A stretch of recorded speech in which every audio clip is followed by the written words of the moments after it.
I will dauntlessly forge ahead, telling you about the 2024 Yom HaShoah program. Yom HaShoah are two Hebrew words that mean Holocaust Remembrance Day. We have a Holocaust Remembrance program every year in the Kemp Jewish community. As a matter of fact, we've been doing it now since the year 1980. This is the flyer from this year's program. As you can see, it's all quite complicated in this look. We have that it happened on Sunday, May the 5th, and it happened at a synagogue called KMS, Camp Mill Synagogue. You'll notice that it says, join us in person, two big words. Why is it like that? Well, it's because since COVID, the program has been done exclusively on Zoom. You can see if you look a little further down, however, you can still do it on Zoom. This was what they call a hybrid program. More on that a little later. This is the program sheet that was given out during the program. You may notice a listing of different organizations that have participated in sponsoring this program. There's a total of 8 different organizations that do that, making this truly a community-wide program of Holocaust commemoration.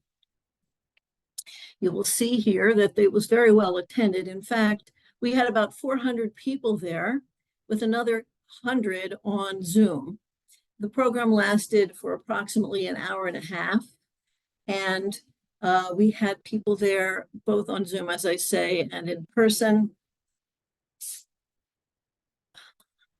Here is the gentleman who did the tech for us. He was coordinating recording and also spotlighting, and you'll see he also was working on Zoom. This actually is quite a technological feat. He kind of looks like he's in a cockpit here.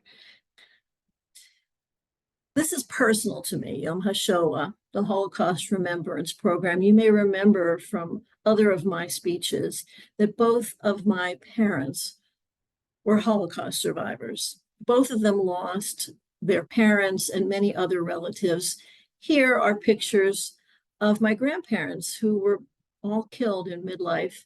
I never had a chance to meet them because they died before I was born during the 1940s. I want to make the point of saying that the 1940s were, in fact, modern history, and no one would have believed that anything like that could have happened in modern Germany, but it did. Here is a list of people who work with me on the Holocaust Committee. Just like it's a mission for me, likewise, it's a mission for all of these people who also have connections to the Holocaust in a personal way. Insofar as everyone is a volunteer, there are certain difficulties associated with working together as a group, but they're all very interested. They're just maybe not so organized or good at keeping deadlines and so forth. So part of my job is to keep everyone on task. What's the goal of the program?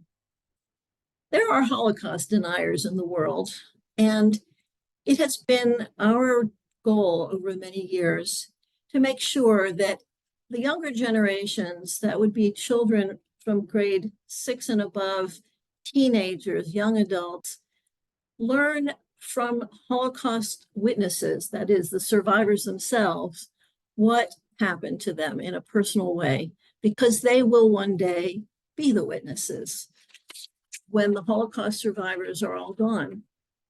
In addition, as you all probably know, there has been a significant rise in anti-Semitism in America and around the world, making this, the tone of this particular program, more serious and very poignant and urgent. Here's a listing of all of the people who have spoken over the many years, each one with a different story relating to the Holocaust. This year's speaker was up on the upper right, Lou Sosnowick. Many of these people are dead now, and Lou is 91 years old. as you can see, we only have a few more years. When Lou, who was 6 years old when the war started in 1939, was a child then. We don't have many more years when we still will be able to hear those stories from living Holocaust survivors. Here's Lou, wonderful, wonderful man who spoke this year. Lou was 6 in 1939 when the war started. He lived in a small town in northeast Poland. A couple of years later, in 1941, his family was sent to a ghetto. When the ghetto was liquidated in 1942, he and his parents escaped from the ghetto and went into hiding in the freezing forest nearby in northeast Poland. So after that, they ended up in Italy and finally to America at the end of the war. As you can see, there are other things on the program other than the featured speaker. We have inspirational words from the Rabbi Weinberg, and a special program, original video program called the Generations Program, which took about 20 minutes. The entire program, as I mentioned, took about an hour and a half. Now comes the hard part. It takes almost a year to put together this program, and there are certain pieces that have to be done over a period of time. I broke them down, but I'm not going to go over them in great detail. In particular, the speaker, of course, has to be selected from those who are available and willing. Then we prepare the speaker and set the program date. There are communications with co-sponsoring organizations. There's promotion that has to happen, including the flyer, which you just saw, and putting that out there on chats and listservs and websites and Facebook.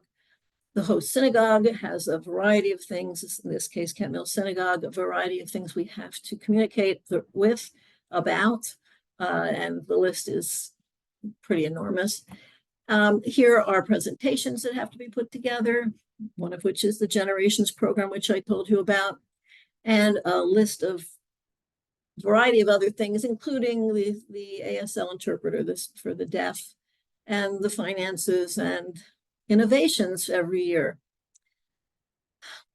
Well, there's one other thing about the Yom HaShoah program.